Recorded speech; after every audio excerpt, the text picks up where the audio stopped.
Today we're going to be ripping out this sink and installing some new shutoff valves. So come along, let's get to fixing.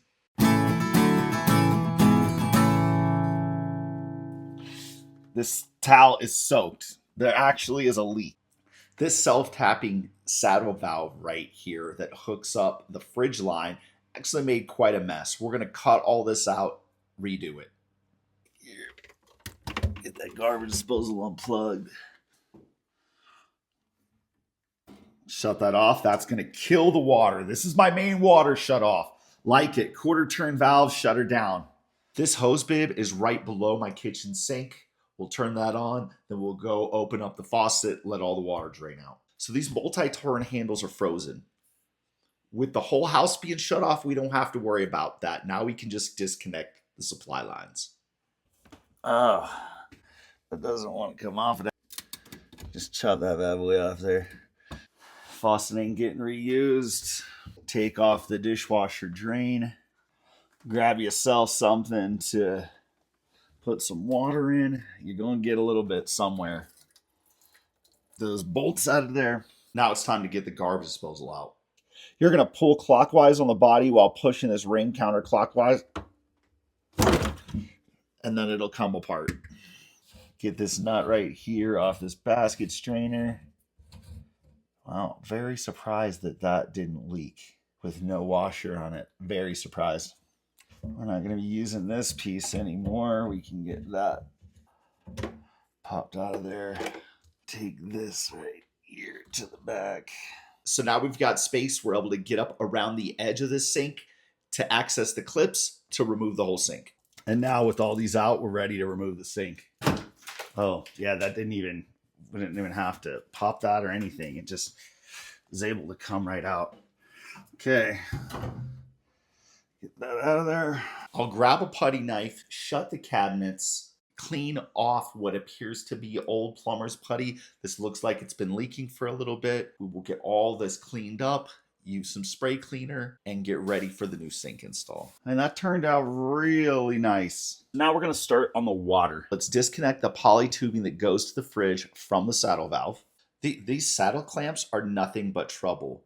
You can see that it's leaking, it's rusted, and putting dissimilar metals together like this is only going to create a bigger issue.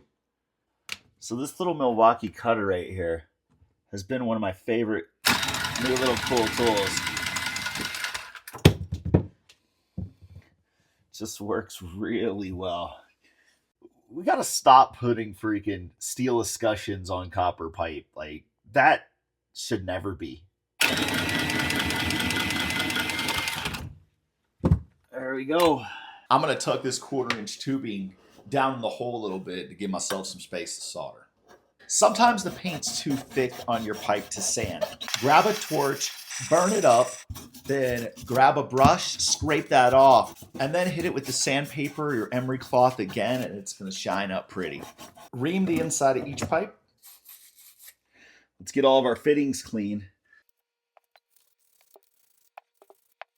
Today I'm going to be going with copper male adapters and thread-on FIP 1/4 turn style stops. All right, I need 6 pieces of copper cut. We're going to go 2 inches each one.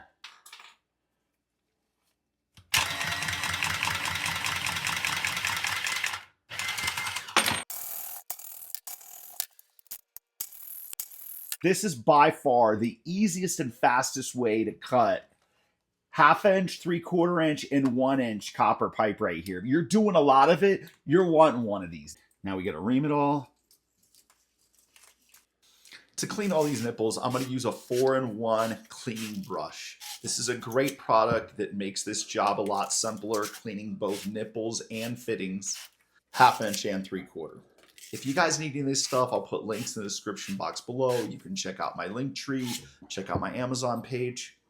So now we'll take all of our nipples and fittings. We will start fluxing these up, putting them in place, getting them ready to solder. With the flux, I'm always a big fan of the no corrode. At this point, I like to switch from my rubber gloves on jersey gloves. All right, so now I'm going to grab my MAP gas with a torch head and some 95.5 solder, and we'll get this all soldered up and check it. That probably could use just a touch bit more.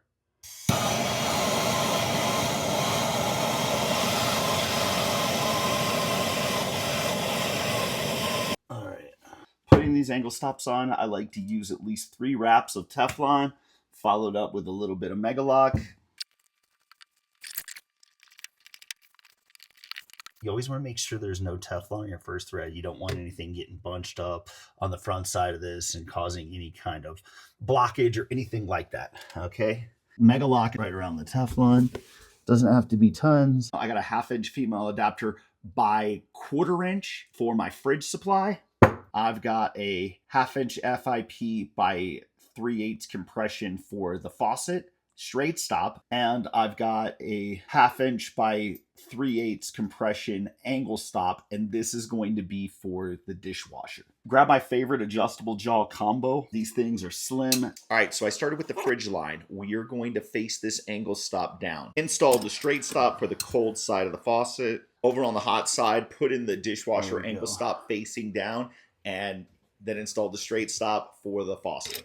Get the water back up to the rest of the house. Slowly crack this open, just till we hear it coming. Once I got water coming out of my hose bib upstairs, went back downstairs, opened the valve up the rest of the way, and everything is good to go. We are ready to be able to install our new sink. I really hope the videos are helping. Join us for part 2. It's going to be coming out soon. Thank you folks very much. We'll see you again real soon.